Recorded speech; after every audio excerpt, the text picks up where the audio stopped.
Iniciamos una emisión más de Impacto Económico. Gracias por acompañarnos. Mi nombre es Daniel Rosas. A nombre de este gran equipo les doy la más cordial bienvenida. Vamos a comenzar con la información de este momento. Estaremos en este momento o en esta emisión hablando primeramente sobre lo que ocurre en Venezuela, que firmó un decreto de emergencia económica.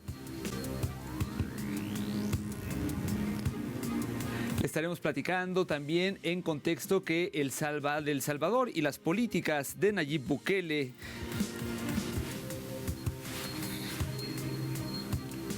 y en 360, en Estados Unidos establece un plazo de 90 días para la imposición de los últimos aranceles anunciados. De esto y más hablamos en esta emisión.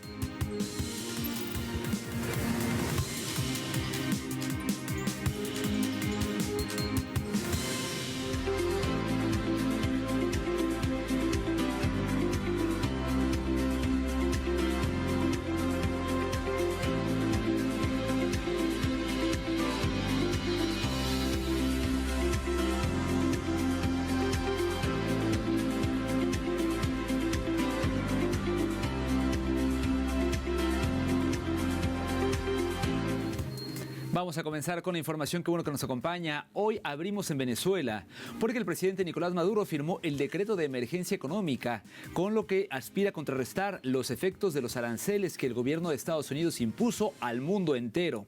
Este decreto se mantendrá en vigencia por 2 meses a partir de su publicación en la Gaceta Oficial Nacional.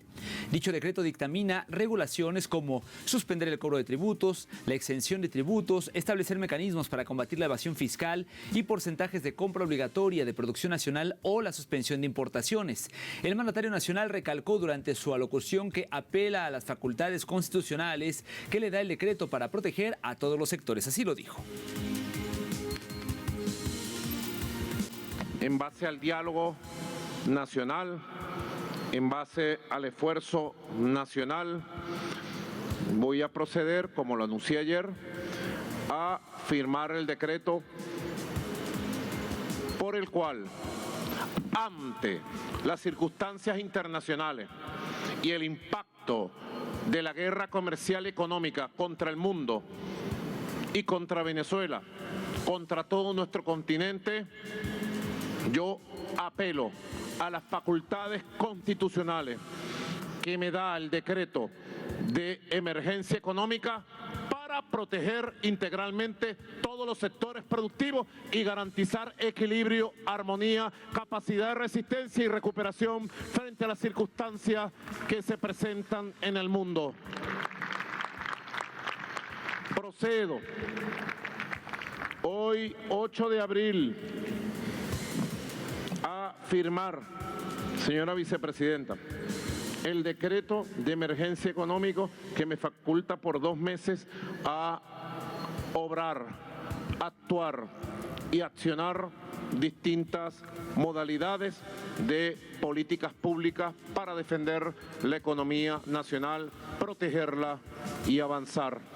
El presidente Nicolás Maduro resaltó que solo los índices bursátiles de Venezuela y China se mantuvieron estables en la bolsa de valores, pese a la agresión arancelaria iniciada por la administración de Donald Trump. Hay un mundo globalizado, ¿verdad? Hoy es más globalizado que nunca. A esta hora que estamos hablando, nos están viendo en vivo y directo en Shanghái. Se cayeron todas las bolsas hoy en la tarde, menos la de Shanghái y la de Caracas. Son las únicas que se mantuvieron en verde. Señales de la vida, ¿verdad? Y es que en los últimos días las bolsas de valores del mundo han experimentado caídas significativas, marcadas por una ola de incertidumbre económica global generadas por la medida arancelaria de la Casa Blanca. Sin embargo, en medio de esta turbulencia, la bolsa de Caracas ha sido la única que en vez de caer ha registrado un alza. Revisemos. La bolsa de valores de Caracas registró un incremento de 1,8%, mientras el Merval argentino sufrió una caída del menos 10,3%.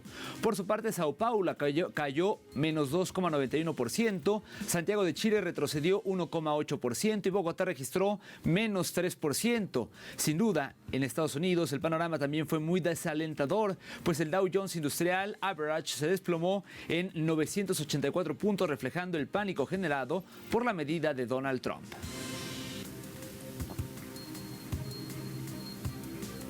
Y en otros temas le cuento que Honduras acoge a las y los jefes de Estado y Gobierno para la 9ª cumbre de la Comunidad de Estados Latinoamericanos y Caribeños, la CELAC, con el fin de abordar soluciones económicas y sociales ante la crisis provocada por el capitalismo. Con la presencia de los presidentes de Brasil, México, Colombia, Uruguay, Cuba y Honduras, la reunión tiene lugar en medio de la guerra arancelaria declarada por el presidente de Estados Unidos, Donald Trump. Además, los mandatarios construirán una agenda para hacer frente a los desafíos globales como la guerra comercial. Asimismo, durante la jornada se prevé que la presidenta de Honduras, Xiomara Castro, entregó la presidencia pro tempore del bloque a su homólogo colombiano, Gustavo Petro.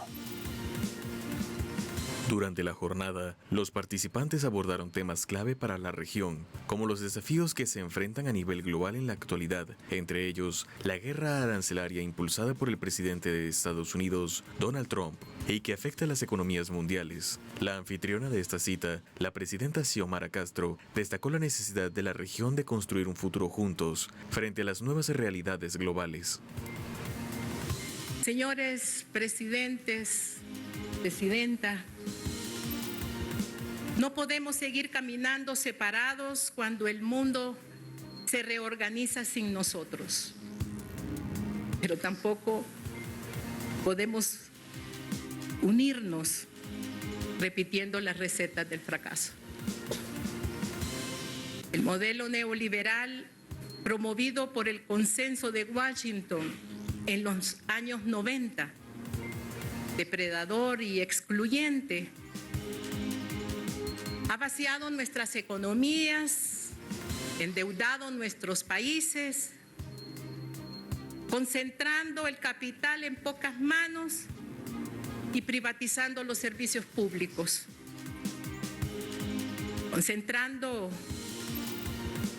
a través de su forma la naturaleza, que no debe seguir siendo tampoco un botín del capital. Los temas más destacados fueron la cooperación económica y comercial, emergencia climática, seguridad alimentaria y combate a la pobreza, transición energética y la inclusión en asuntos tecnológicos, educación, salud, entre otros. En esta misma tónica, la presidenta de México, Claudia Sheinbaum, resaltó que América Latina y el Caribe deben trabajar juntos con el objetivo de fortalecer la integración nacional. Hoy, después de 15 años del primer encuentro de esta comunidad, nos encontramos en un escenario internacional muy distinto. Son momentos de cambios profundos en el comercio mundial que afectan a nuestros países. Cada uno de nosotros, con legitimidad, busca lo mejor para sus pueblos y sus naciones. Sin embargo, considero que hoy más que nunca es un buen momento para reconocer que América Latina y el Caribe requieren de unidad y solidaridad de sus gobiernos y de sus pueblos, a fin de fortalecer una mayor integración regional, siempre en el marco del respeto mutuo y la observancia de la soberanía e independencia de nuestros países y de los acuerdos comerciales que cada uno de nosotros pueda tener. Por su parte, el mandatario venezolano, Nicolás Maduro, durante su intervención destacó que la guerra comercial económica arancelaria contra 180 países del mundo es una agresión. Hoy nosotros somos víctimas del sur global, nuestra región latinoamericana caribeña y nuestros pueblos de una agresión multiforme. Hemos denunciado la agresión multiforme contra el pueblo de Cuba durante 65 años, contra el pueblo de Nicaragua y contra el pueblo de Venezuela. Todos ustedes conocen perfectamente lo que son las sanciones y las medidas coercitivas unilaterales criminales contra nuestra economía y la vida social de nuestros países. Pero hoy la agresión es contra el mundo entero. La guerra comercial económica arancelaria contra 180 países del mundo, ha desatado lo que se puede calificar hoy como el fin de la globalización occidental. Durante la jornada, se prevé que la presidenta hondureña, Xiomara Castro, entregue la presidencia pro tempore del bloque a su homólogo colombiano, Gustavo Petro. Y en más información, el Ministerio Agropecuario de Nicaragua registró un acopio de más de 300.000 toneladas de café oreado del tipo arábigo y robusta del ciclo productivo 2024-2025. El MAG, como se le conoce, informó que se trata de la mayor cantidad de café registrado en el municipio de Matagalpa, donde se encuentran más del 70% de las tierras cultivadas del producto. Al respecto, las instituciones del Sistema Nacional de Producción, Consumo y Comercio manifestaron que implementarán nuevas estrategias que permitan aumentar la productividad, rentabilidad y a su vez los ingresos de las familias productoras.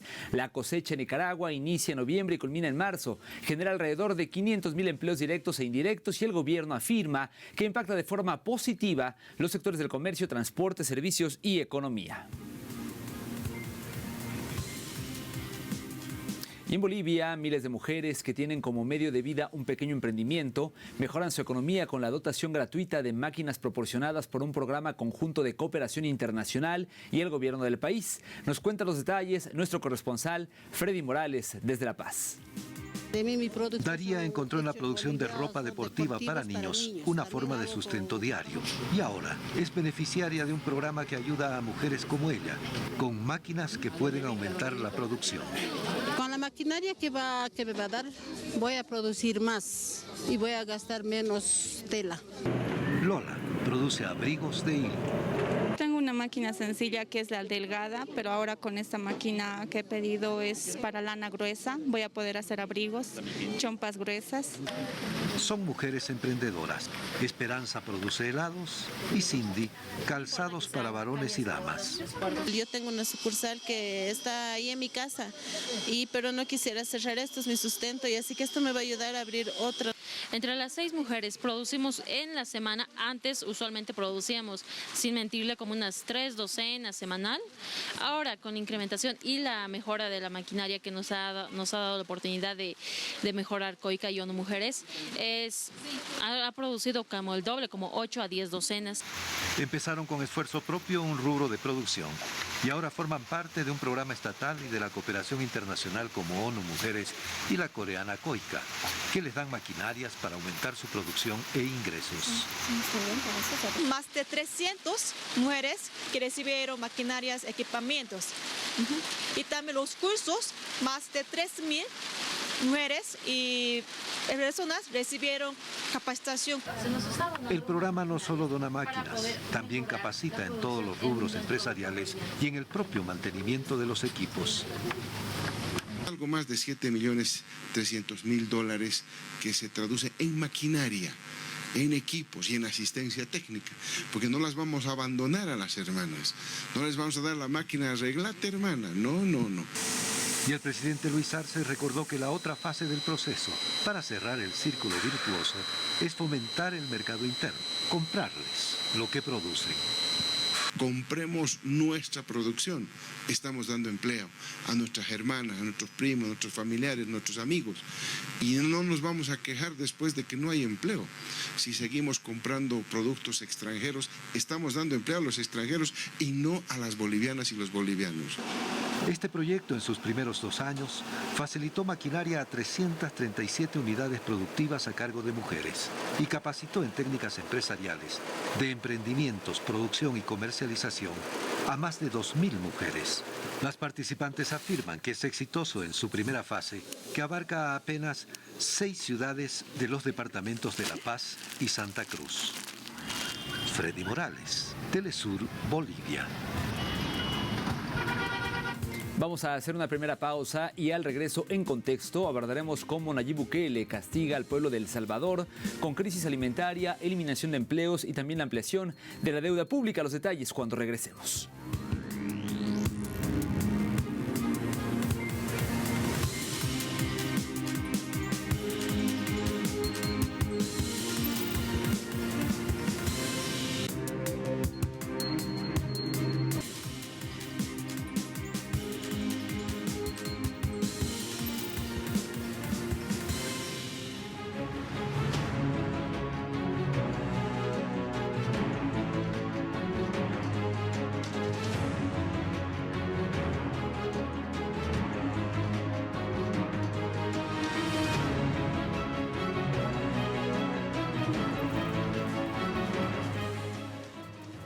Mientras el gobierno de Nayib Bukele auspicia procesos ilegales hacia migrantes de otros países, su población pasa hambre.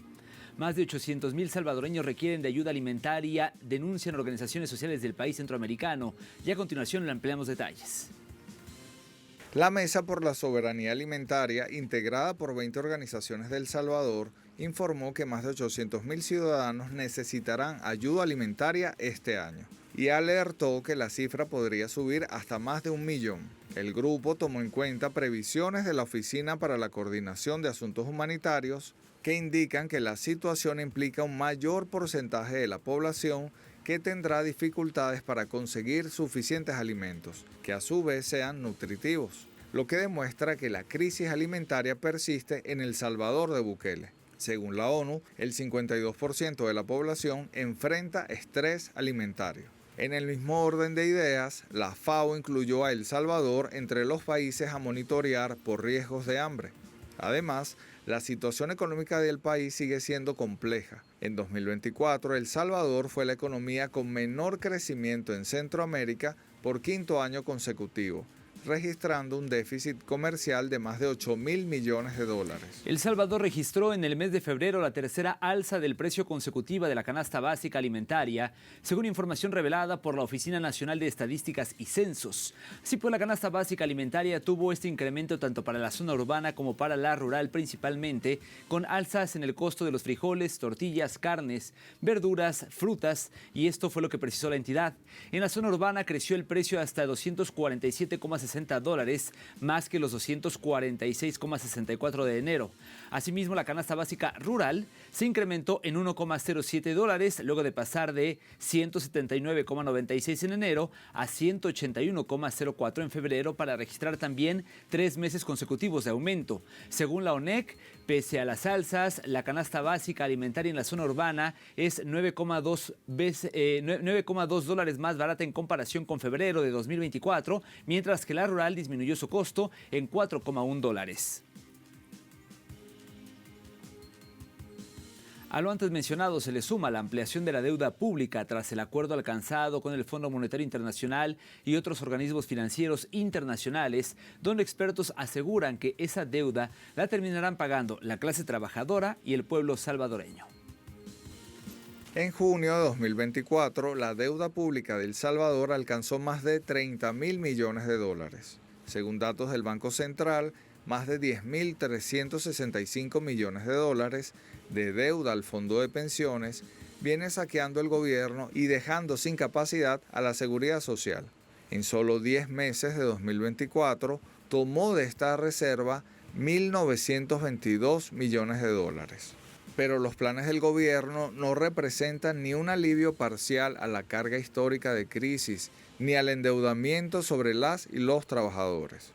Durante su primer mandato, Bukele comprometió al país en créditos con la banca privada y todos los organismos financieros que pudo: el Fondo Monetario Internacional, el Banco Centroamericano de Integración Económica, el Banco Interamericano de Desarrollo y el Banco de Desarrollo de América Latina y el Caribe. Sus compromisos con el capital financiero internacional perpetúan la transferencia de riqueza del 5º país más empobrecido de América Latina hacia los centros de poder económico y subordinan a la nación a nuevos ciclos de deuda pública que pagarán la clase trabajadora y el pueblo salvadoreño. Hay que señalar que tras la aprobación del reciente acuerdo de financiamiento por 1.400 millones de dólares por parte del Fondo Monetario Internacional, el gobierno de El Salvador se comprometió con el organismo multilateral a realizar un ajuste fiscal de 3,5 puntos porcentuales del Producto Interno Bruto en 3 años, cuyas primeras medidas fueron implementadas con una racionalización de la factura salarial en el presupuesto general de 2025 y cientos de despidos en el aparato estatal del país centroamericano.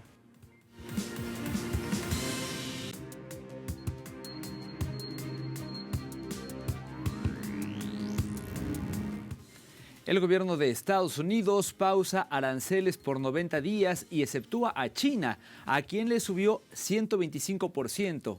El presidente estadounidense Donald Trump anunció además una reducción de los aranceles recíprocos del 10% durante este periodo con efecto inmediato. Además, Trump comunicó que más de 75 países se dirigieron a representantes de Washington para abordar el asunto de las tarifas. El pasado miércoles, el mandatario estadounidense anunció aranceles recíprocos masivos a los socios comerciales del país, entre ellos China, como los más afectados.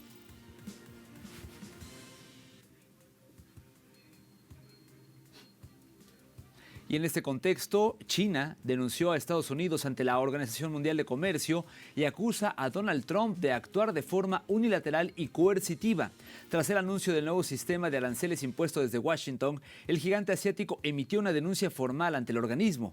En este sentido, Beijing reclamó el incremento a sus productos y acusó al presidente estadounidense de intensificar la ya tensa guerra comercial entre ambas potencias. China destacó que la imposición del nuevo sistema arancelario altera el orden económico global y lo calificó a la política de la Casa Blanca como una agresión comercial. El gobierno de China anunció un ajuste a la tasa arancelaria de las mercancías importadas desde Estados Unidos como represalia al incremento adicional aplicado por Donald Trump. El Ministerio de Finanzas informó el aumento recíproco del arancel sobre los productos chinos exportados a Estados Unidos del 34% al 84%. Asimismo, el organismo califica la decisión de la administración de Trump como un error que viola los derechos e intereses del país y socava el sistema de comercio multilateral. Las medidas arancelarias entrarán en vigor a partir de las 12:01 del 10 de abril del presente año, por lo que China exhorta a Estados Unidos a corregir de inmediato sus prácticas y resolver adecuadamente las diferencias.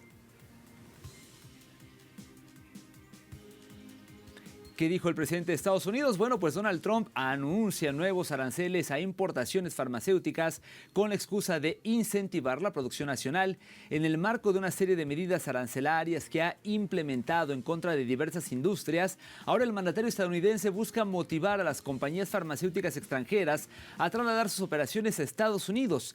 Desde su llegada al poder, el presidente ha adoptado, de hecho, un enfoque de medidas arancelarias recíprocas en contra de más de 185 países, argumentando que Estados Unidos ha sido desfavorecido en sus intercambios comerciales.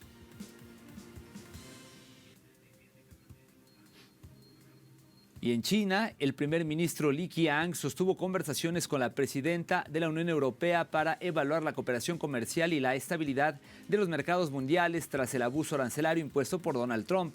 Tras el anuncio arancelario a las importaciones globales emitido por el gobierno estadounidense, la jefa de la Comisión Europea resaltó que China y Europa tienen la responsabilidad de apoyar un sistema comercial sólido y basado en la igualdad de condiciones. En este sentido, el primer ministro chino destacó que su país y Europa acordaron estrechar cooperaciones comerciales y avanzar en el restablecimiento de sus vínculos diplomáticos.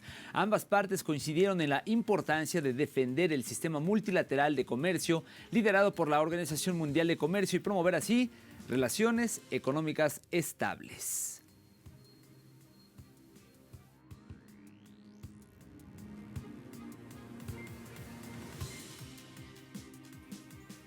Le comento ahora que Lego ha inaugurado una nueva fábrica de $1.000 millones en Vietnam, su segunda en Asia, con el objetivo de expandir su presencia en la región. Aquí los detalles.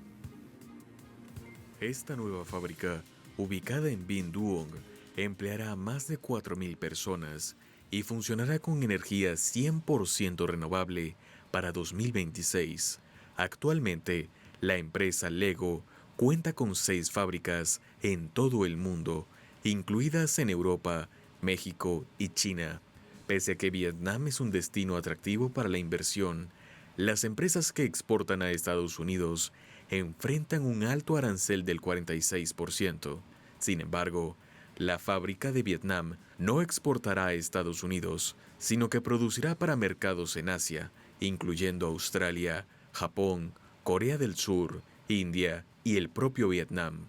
El director general de Lego, Niels Christiansen, destacó la importancia de estar cerca de sus principales mercados y la disponibilidad de mano de obra calificada en Vietnam.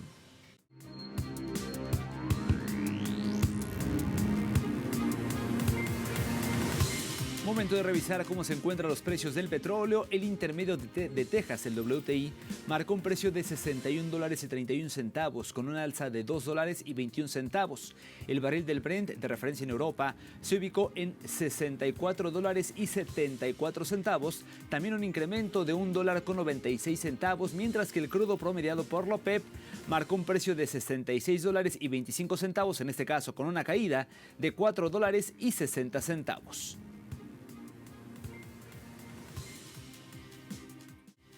Gracias por habernos acompañado. Llegamos al final de esta emisión. Mi nombre es Daniel Rosas, a nombre de este equipo. Gracias de verdad por estar con nosotros. Continúe, por favor, en la sintonía de Telesur. Recuerde que para sugerencias o comentarios, la dirección de correo electrónico es impactoeconómico@telesurtv.net y nuestras cuentas de X también están a su disposición, @telesurimpactoe y @danieltelesur. Nos despedimos, nos vemos pronto con más de Impacto Económico. Hasta entonces.